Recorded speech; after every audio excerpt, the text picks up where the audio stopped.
welcome back, you guys. Thanks for hanging out, and thanks for the love and the support and all the good vibes on the comment section. I didn't think this was going to go.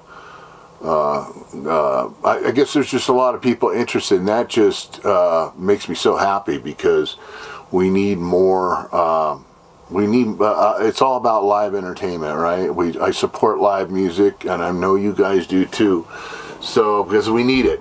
These are not very good times we're going through right now, and we need to spread a little love everywhere we can.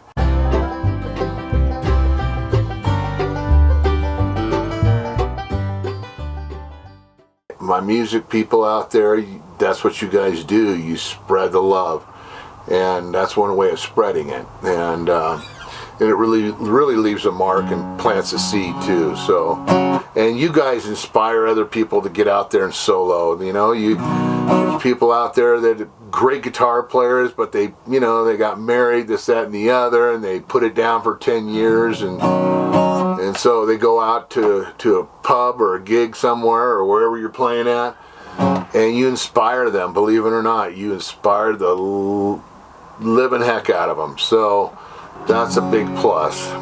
So I appreciate that, and all the support on here. And also I want to thank, I think it's Shadell or something like that. I'm not sure, but they gave me a donation. Thank you so much for the donation. You have no idea how much this helps, and I want to keep this going, and I want to do some research myself, and it takes a lot of time and a lot of work and editing. Editing is the worst. I mean, not just the camera setup, setting up lights and your camera and all that stuff, but that takes a lot of time too.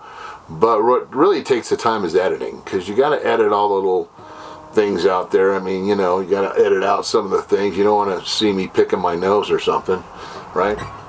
So anyways, a couple little subjects today I wanted to talk about. One of them is guitar. I've had a couple people ask me what I play. One guy said he had a Martin on the comments. And I'm just letting you all know off the get-go, you don't need a high-end guitar to go solo. You don't. You could use anything. Just don't get anything cheap down in Tijuana or somewhere over the border of Mexico. Just don't get anything really cheap, although they do make good stuff down there. But my point is you just get something that's just less expensive, but still is a great guitar. I've got this is my D35. This is my go-to. This is what and it's got the 3-piece back, you can see on there. But anyways, and then I have I've got 3 acoustics. The other one I just kind of thrash around and write if I want to go out by the lake or go out in the woods or whatever and bring a guitar. I'll bring, I got an Epiphone. It's like a, $150 Epiphone. But sounds great, and then you can get an Epiphone. I think you can get an Epiphone with the pickup. That will work. But if you want to go low end, I would go with on guitars. If you don't have a budget to get a nice guitar, the Yamahas in my book are hands down for the money are amazing. And you can get a nice Yamaha, get a used one or whatever, and then if it doesn't have a pickup in it, put one in it. Just strap one in the sound hole right there. Just strap her right in. Matter of fact, I've got my eyes out for a pickup I want to get. The pickup that comes in this is pretty decent, but I think I can bump it up a little bit. I think I can get, I don't know if anybody, you all out there have heard of Sunrise pickups, so that's what I'm looking for. I actually used to have one in one of my acoustics back in the day, and I bought this Sunrise pickup, and it was like, and then I realized that Neil Young had one in his guitar, and so they're really good pickups, but they don't think they make them anymore, so they're kind of hard to find. They might be a little pricey. But anyway, so yeah, you don't need a, you know, $3,000 guitar. I've got this one here. This was cheaper. I think you can get these. This is a Taylor. You can get these. This is a 214, so it's not super expensive, and it's an E, so it's got a pickup in it.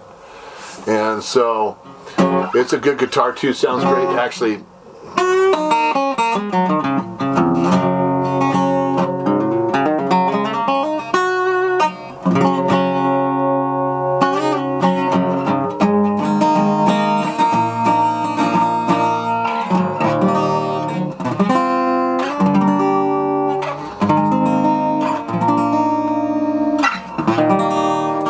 This thing is beautiful too. I like this one, and I use it. I'll use it quite a bit, you know, in my playing. I'll trade it out. Sometimes I'll give the Martin a rest, you know, or whatever. Matter of fact, my Martin is actually due for a rest. I have a little bit on the Martin, not on this one, but I got a little bit of the binding.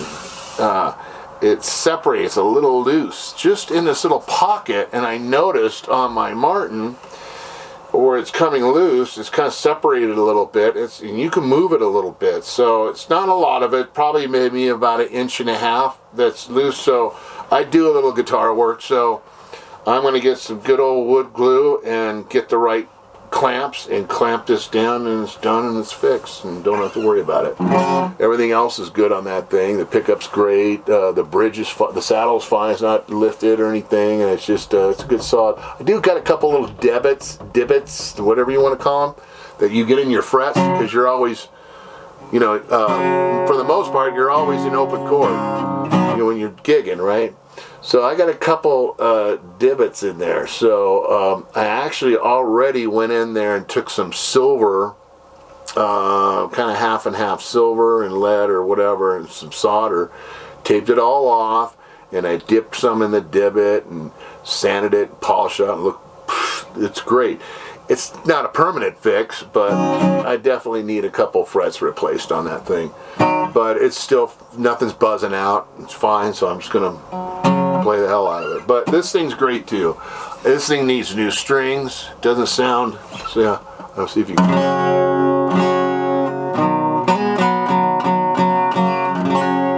That's the 214 that I play with now and again. It's actually got a little single cutaway. And then here is the Martin D35. You hear the difference. It just rings, it's woody.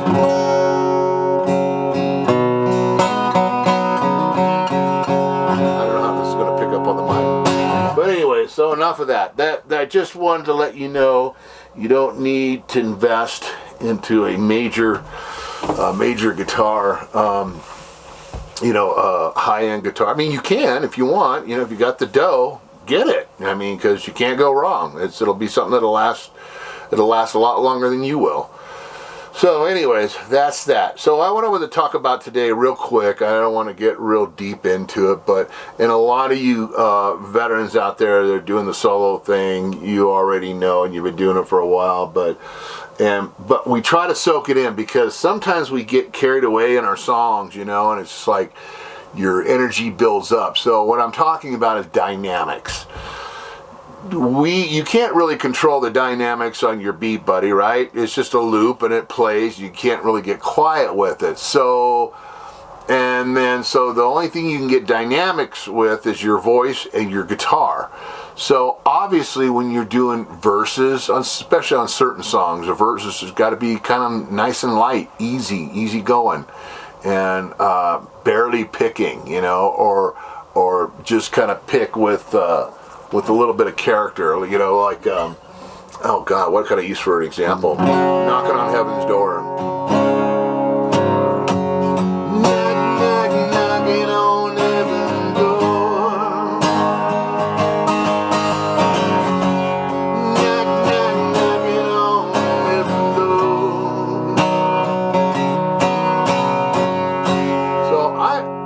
Hitter. I hit on the choruses of that. I'm hitting these strings.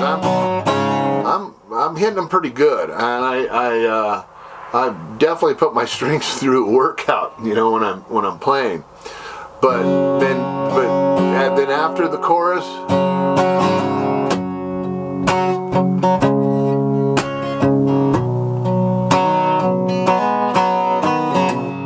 nice and easy. You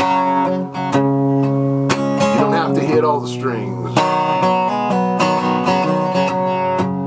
It's getting dark, too dark to see.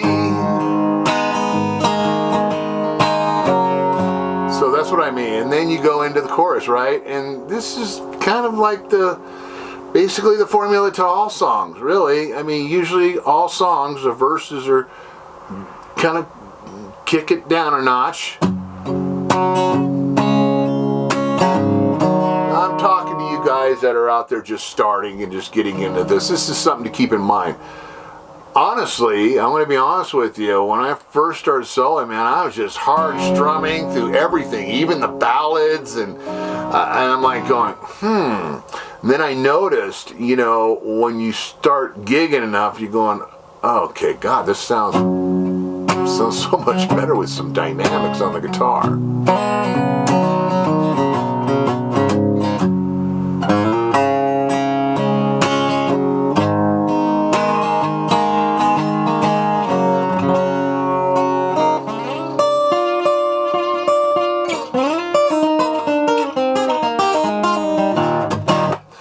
So anyway, so that's what I'm talking about. Just you know, on your verses, play quietly, play it easy, kind of pick it a little bit. You know, do your own kind of picking or whatever. And the choruses, then you strum that bad boy. You know, and along with your voice is obviously going to go up in volume when you sing choruses, and a lot of choruses. And so, yeah, or if you're hitting high registers, you're gonna push some air. So that's basically I just wanted to talk about was it's so important because, and like I said, you could do it with the guitar. You could add your dynamics. It's just so important because it really makes the song pop. I mean, I've noticed that. I mean, when I do it, and then actually Kim, you know, she's not a musician. And so she'll go, God, it sounded really good tonight, you know. And then I was because sometimes I'll forget, man. I'm strumming away and just trying to get through my set, and it might not be a lot of people there, and I just want to get over it. But if you can remember dynamics, it's really going to step up your game. It doesn't matter what kind of equipment you have, what kind of speakers, board, effects, whatever you're using. If you can add some dynamics in your guitar, and it's the same thing too, I mean, with piano players, you know, and there's a lot of solo artists that are piano players, and which I wish I was. I mean, matter of fact, I'm working on this new song right now, and I spent 2 hours this afternoon. It's got 4 different chord changes, and they're kind of quick on the piano, and I knew it needed a piano there. So I had to find the chord, right? And then I have to practice it for a couple hours before I even think about laying down a track. So yeah, piano, I wish I knew how to play the piano. So my hat goes off to you guys that play piano and keyboards. You guys, that's just amazing. It's a great instrument. It's just, but guitar is too. It's great too. Playing guitar just makes you a little bit more mobile, I guess. You know, you can, you know, I mean, you can drag a keyboard around anywhere too. But, yeah. So just think about dynamics. It's so important. And it comes across so nice over the PA. When you've got your mix and, you know, with what I have, and like I said, I'm a half a step down, so I've got a little bottom end and more fullness on my guitar, and